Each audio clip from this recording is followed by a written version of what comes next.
So I kind of said when Southeast Asia was launching their test servers and the whole region was getting AFK Journey that this was literally going to save AFK Journey for two reasons. Number one, developers tend to pay attention more to what those players think and comment about their game.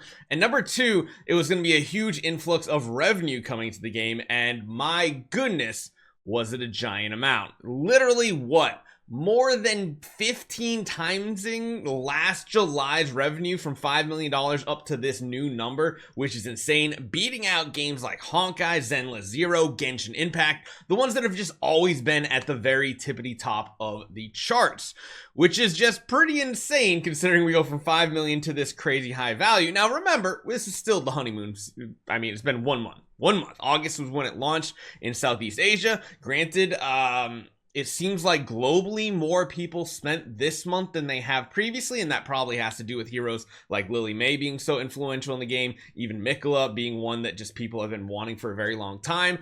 And this is a very good sign for the overall life of this game because it went up 24 ranks this month, the #1 on the charts. And this is again competing against some of the biggest gacha games out there, and for an idle gacha game to be an AFK gacha game to be at the top is pretty impressive. Now next month it'll probably drop a bit. We do have a new season coming out. Let's take a look and show you guys what those profits or revenues were for AFK Journey in the month of August. Hopefully you guys enjoy this one. Hit that subscribe button if you guys haven't done it just yet. We think only like 20% of people watching these videos are actually subscribed, so help out the channel. Let's talk about it.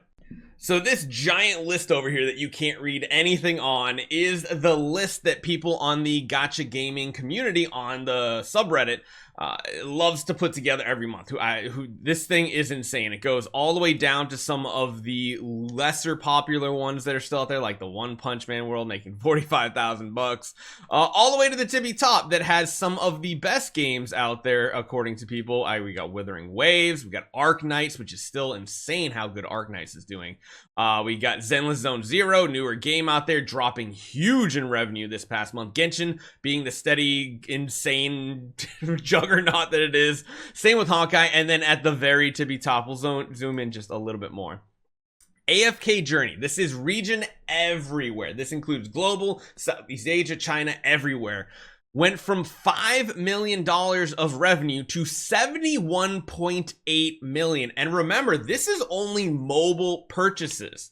Yes, this is only tracked between the Google and iOS Play stores, I believe. So what is insane about that is I know I haven't spent on either one of them in months, and I spend at least a couple $100 to sometimes even more depending on what I need on my main account for content.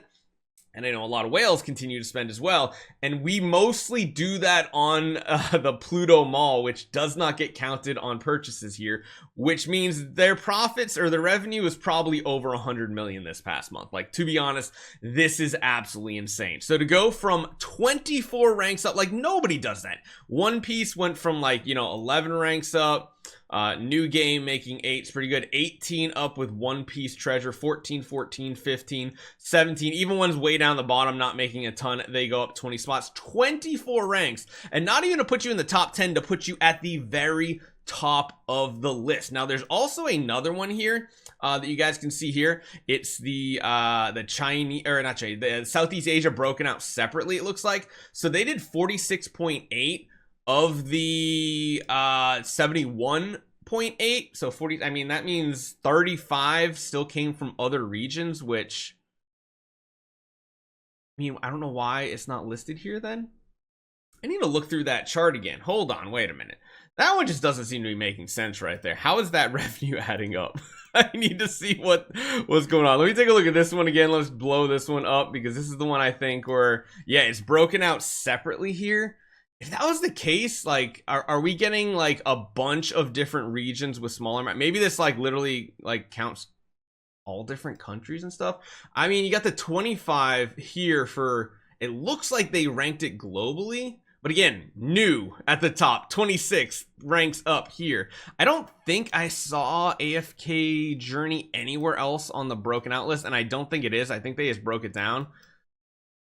Oh yeah, I guess that match checks out. 4, 6, 7. Yeah, I don't know what I'm talking about. It checks out. That match checks out. I don't know why I was thinking 35. I'm stupid. That would be 81.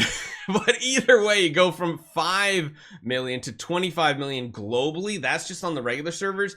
I feel like that's the power of Lily, May, and Mikola, because remember, nothing else really happened in the game. We had some like side missions. We got some little better rewards, and that was mainly because of the people in Southeast Asia bitching about it, and it made Lilith Games just change the reward structure. That's actually, oh, this is almost more insane to look at this right here, this grouping, to see the previous and then being at the very tippity top. That's just like absolutely disgusting, going 20 million more in revenue. And again, this is just mobile gaming sales. This is insane. I think they are moving in the right direction.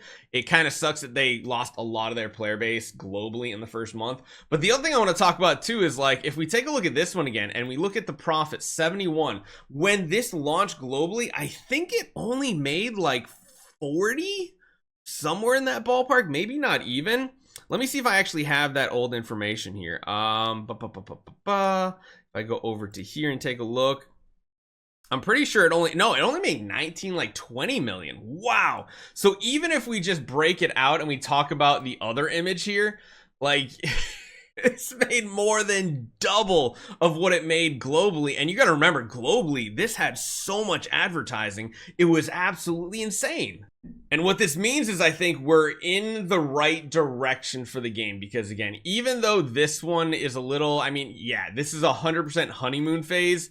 This number right here is not honeymoon phase. This is regular gamers spent 20 million more in the month of August than July globally, not even counting the Southeast Asia region or anything like that. Granted, some of those players were already playing on globally, so I don't know if that really made an impact. Maybe people also re-rolled onto their own servers over there. I'm not sure. I think it's kind of crazy too, because on Southeast Asia, I play on like server 8. And I think when I looked last week, there was maybe 40 total servers of AFK Journey in the Southeast Asia region, the test servers, what we call it. And that's pretty insane, because I think globally, like, there were so many more free-to-play global players, because I think we were on like server 300 within like a week or two or something like that. It was really insane how many servers we had for the global launch, and the Southeast Asia launch is just kind of nuts. So this is a very, very healthy, well, I don't know about healthy. I mean, spending on an AFK game isn't exactly what I want to call healthy. And I do want to make sure I reiterate, please do not spend above your means when we're talking about games like this. Yes, you might want to chase that character. You might want to get Lily, May, or Mikola, but it's not worth breaking your wallet and spending money you really don't have on a game. Instead, just watch our content. We'll show you guys what the hero can do, and you can have fun. You can live vicariously through our main account, because I don't want people spending crazy amounts of money, even though it looks like a lot of people are, especially to put it at the very top of the just gacha gaming community in general, which is insane. Again, if you guys are new to the channel, make sure you guys take 1 second, hit that subscribe button, hit the like button on this. I mean, the game's popping off, it seems like, in Southeast Asia. Let's hopefully globally it gets its momentum back, because it feels like globally it did lose a lot of momentum, but the spenders be spending no matter where they are in the world. So hopefully you guys enjoy this one. I'll see you guys next time.